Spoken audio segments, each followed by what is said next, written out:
Are you ready then? So lavender, your first essential oil. So you will recognise it from a garden. You know what a lavender is.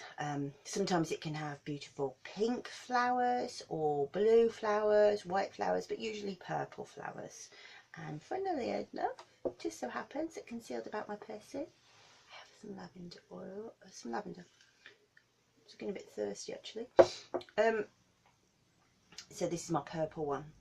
And I picked this from the garden. So the stems are always very strong, and as you get down to the bottom, very, very woody. And I'm dripping water all over the computer, but very, very woody. It's very, very sturdy. Okay, and it's extremely aromatic, and that's the flower is, but the leaves are too. So to get it from there into there, they use steam distillation of the flowering tops, but also sometimes the leaves as well. Okay, so historically lavender has two rulers. Remember I said that we talk about the planetary rulers.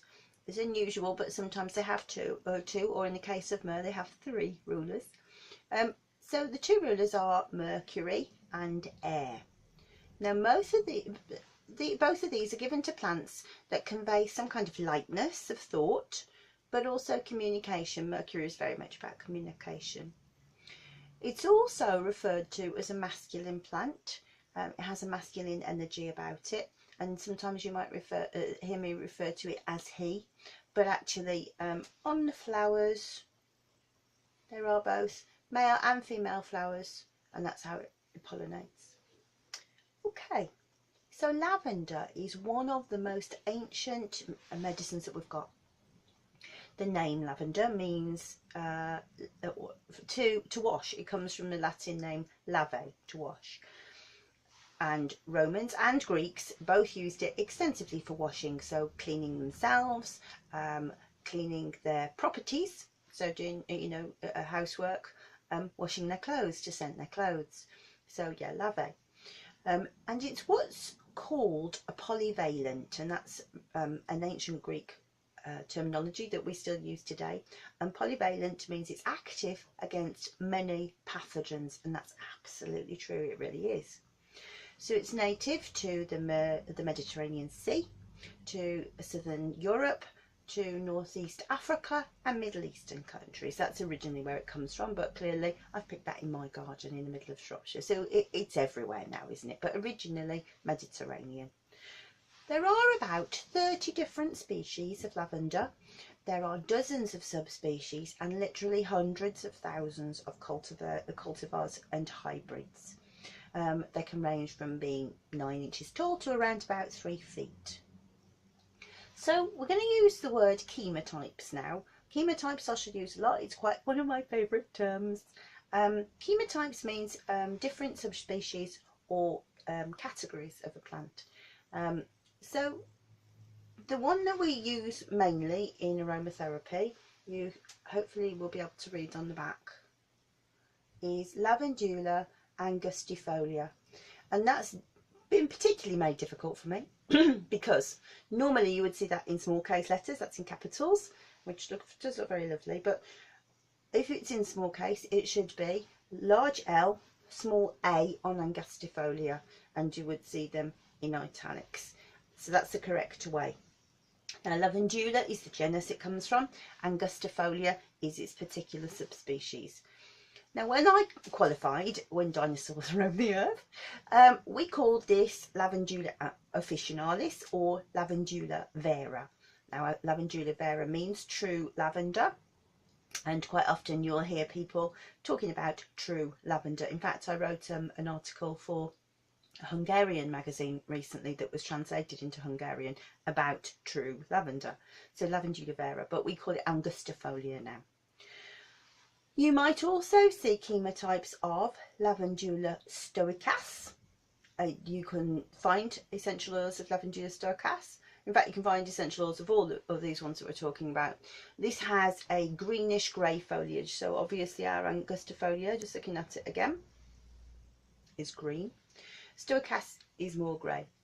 it flowers much later. I filmed this in May and this is just out in my garden now, but we're talking about Stochas would probably come out around about August, I think.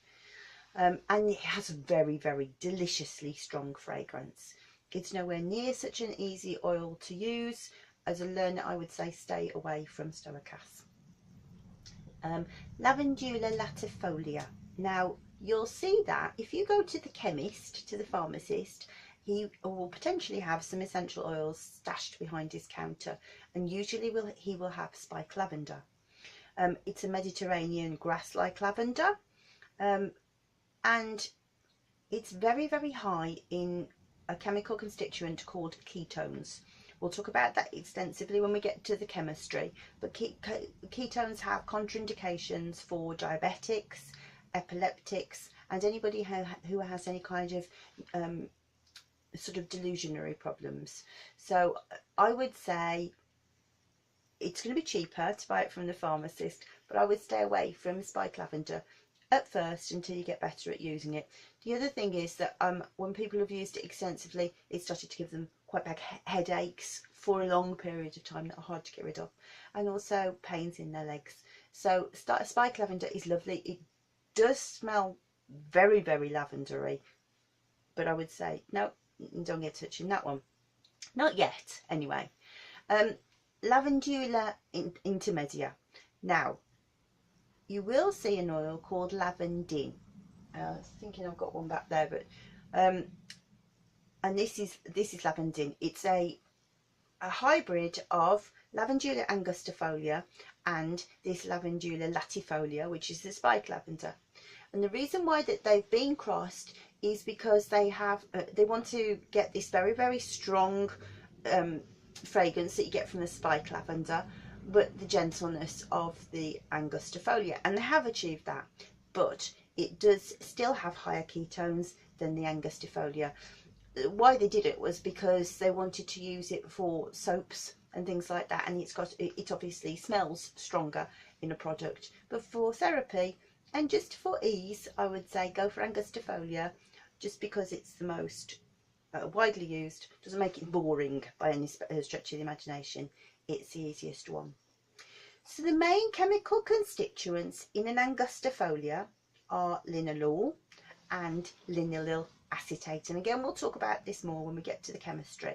There's about 35% linalool and 51% linylyl acetate, and what happens is the alcohols morph into esters as the plant matures and the flower starts to blossom, and so it becomes sweeter and riper, and it gets this rounder fragrance as the esters mature, presumably as a way to attract the bees to come and pollinate. That's what we think.